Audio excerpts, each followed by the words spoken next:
superintendent in the county, and you're walking in at a challenging time. But let's talk about, you've been here for a while now. Let's talk a little bit about your district and how this past year went, and what accomplishments y'all had there. We had a really great year. In Anderson won last year. One of the things that I've talked about our leadership team and our administrators is just the momentum we have in Anderson One, and making sure that we just continue to build that positive momentum, because momentum's one of those things that it's hard to restart when you lose it. So we just want to continue to build on the positive things. We anticipate that our graduation rate is going to continue to be above 90% as a district. Some of the preliminary test scores that we've seen that we're really pleased with. There's always a couple of grade levels or subjects that we want to continue to improve upon.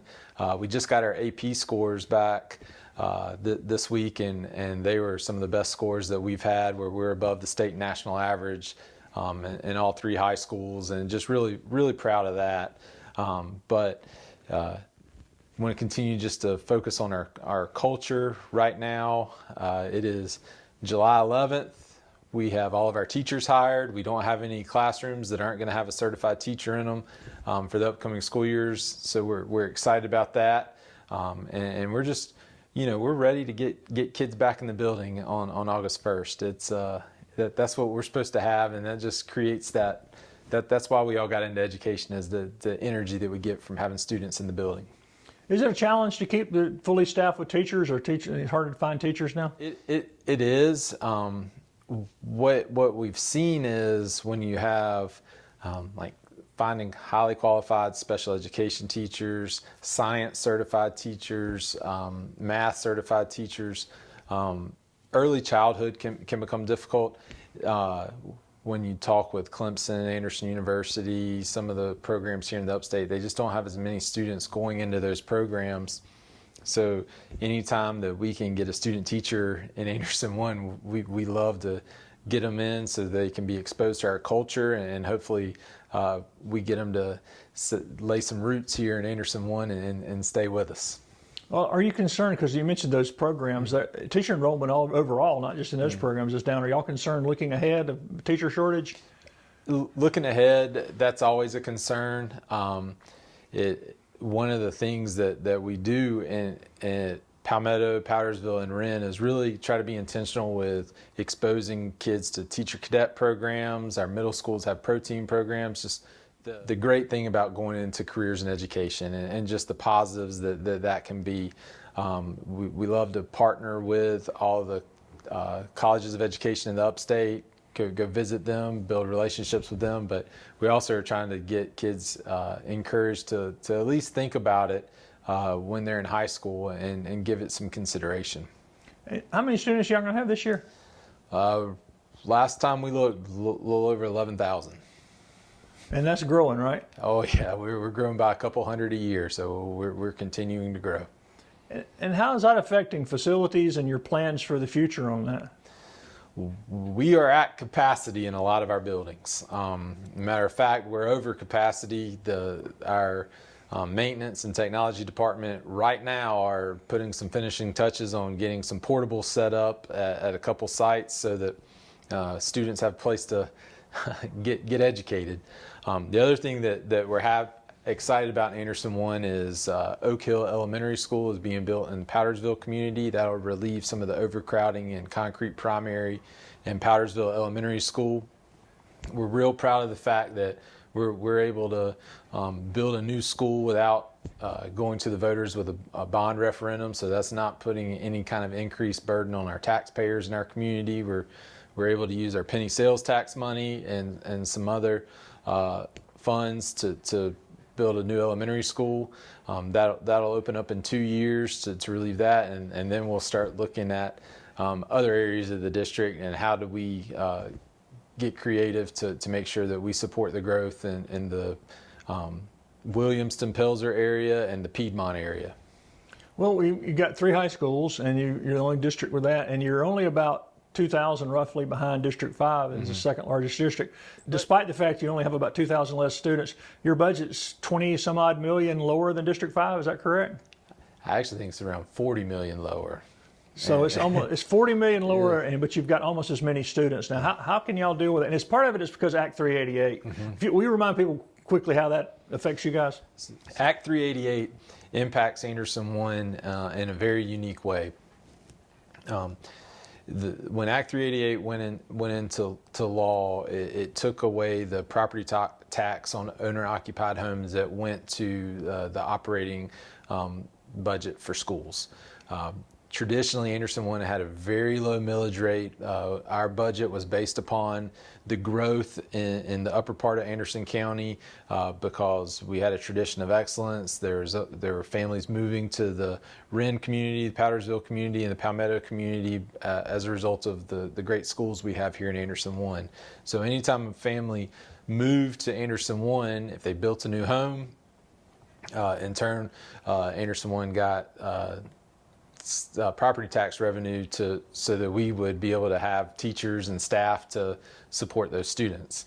Well, when Act 388 went into effect, we are no longer able to raise any revenue from folks moving to the area. The only revenue that can be raised in Anderson 1 is anywhere in the state because of Act 388 is on commercial and industrial properties. Well, in Anderson 1, we just don't have a lot of commercial industrial properties. We have some small businesses. We have a couple of larger corporations, but we do not have as many big corporations as some of our neighboring school districts and counties have. So it really puts us between a rock and a hard place when it comes to being able to raise any kind of revenue to support our budget.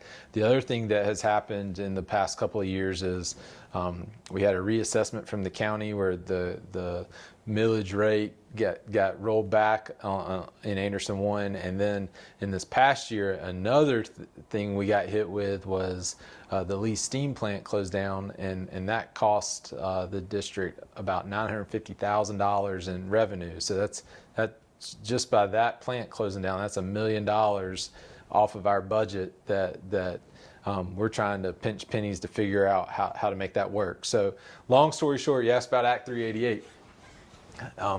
Our millage rate got locked in to where it was by the state legislature, and so we have the lowest millage rate in Anderson County. We're funded at one of the lowest per pupil expenditures in the state, and so we have to get very creative. We have to be very responsible with all of our resources to make sure that we continue to give all of our students a chance to learn at a high level.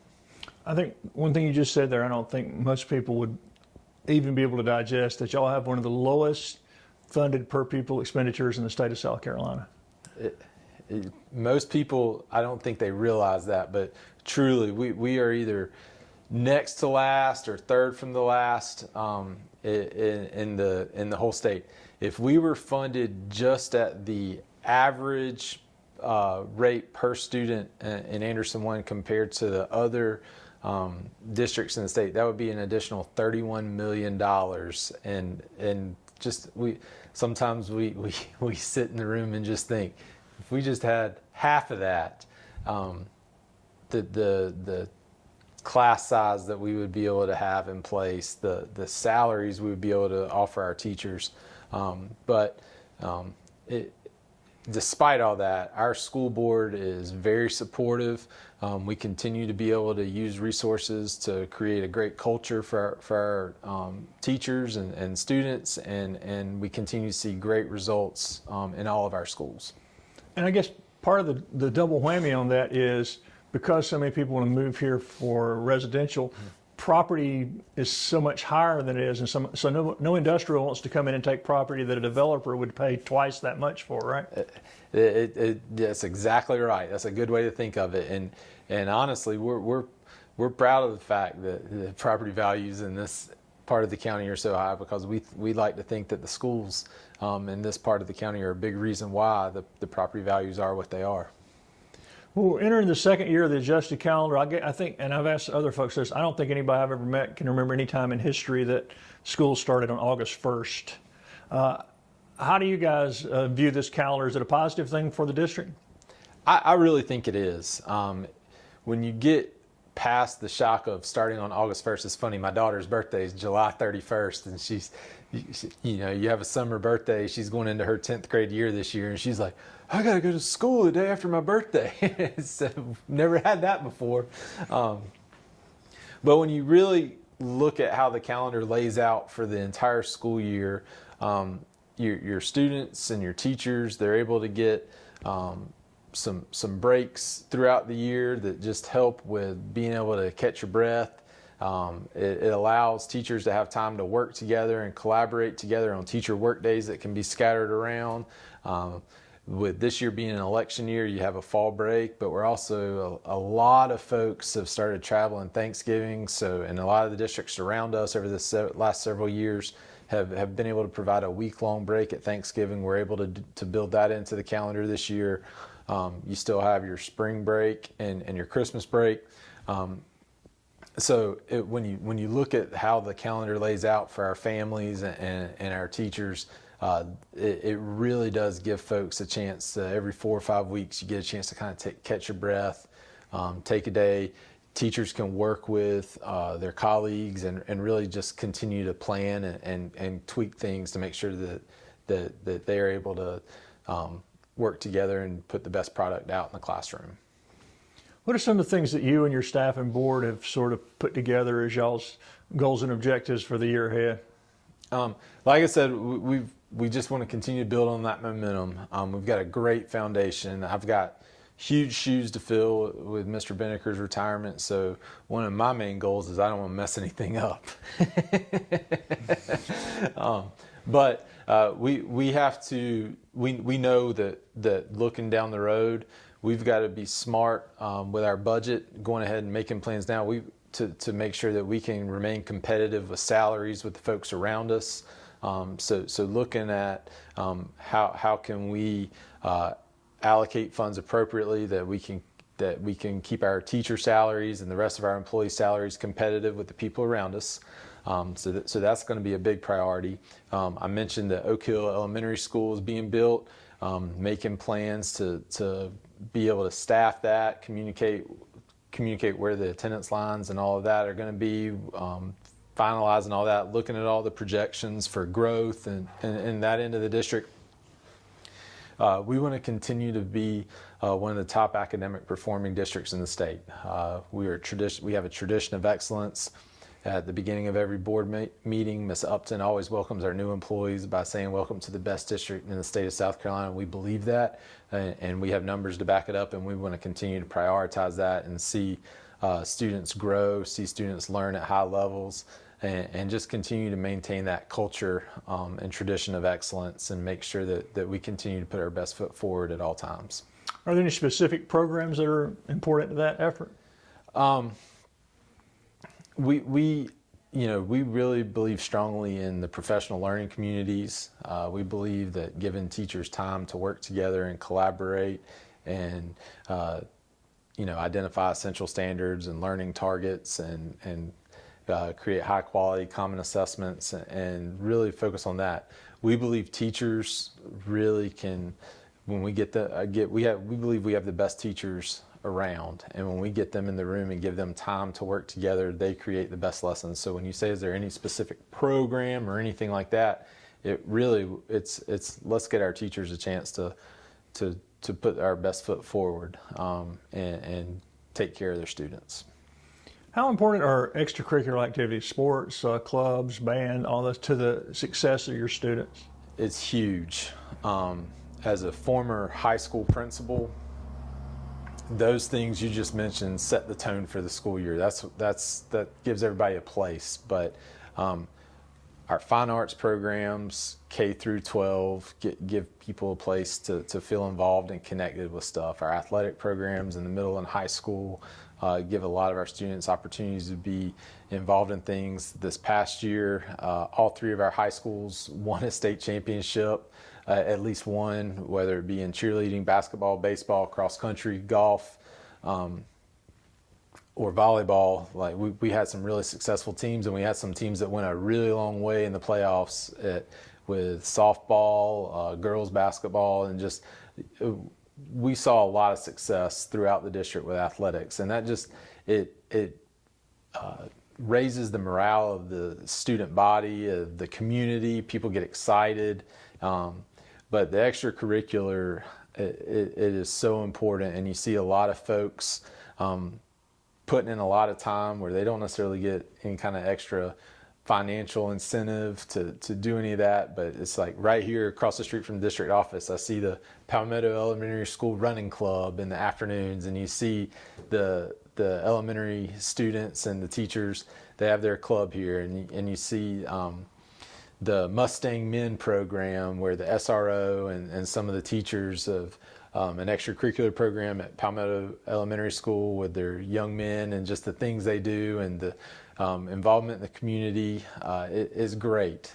So the drama programs, the ROTC programs, just gets people connected and to their school, and then you see increase academic achievement, and it just everything just works together. And speaking of working together, how's the partnership with the Career and Technology Center? I talked to Holly Harrell, the director there, every day, and we have a great partnership.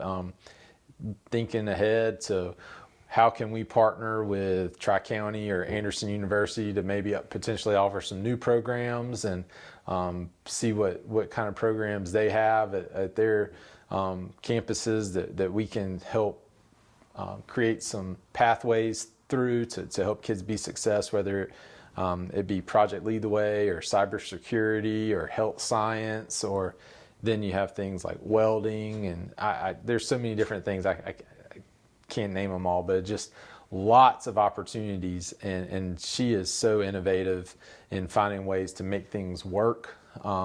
She's a great partner for 3 high schools, Anderson 1 and as well Anderson 2, and that's another opportunity where kids get connected to something at the Career Center, and then magically you see their grades at their home high school increase. They're more engaged. They do better in their English class, their math class, their science class, because they find that thing they're interested in at the Career Center, and it's a cool thing. You touched on this earlier, but you're taking over somebody that was here a long time, and this district's traditionally had people here a long time. Yep. Do you have any particular goals or objectives for yourself here in your first year as superintendent? Well, I hope a year from now we're sitting here and I still got a big smile on my face. That's my main goal. The funny thing is, I have followed in Mr. Binnicker's footsteps before at Wren High School, and understand the legacy that he leaves behind. We have a great district office staff with Dr. Wilson, Ms. Brady, Mr. Moore, that are really helping support me in the different initiatives that we have going on. And along with that, the rest of our directors and folks that are leading different initiatives, whether it be Dr. Shealy with the student services, or Ms. Hearn with our instructional technology. Ms. Hayes is doing a lot with our data and accountability, and really helping us see that. So we've got a really great team here at the district office that helps us make collaborative decisions. I never feel like I'm stuck on an island.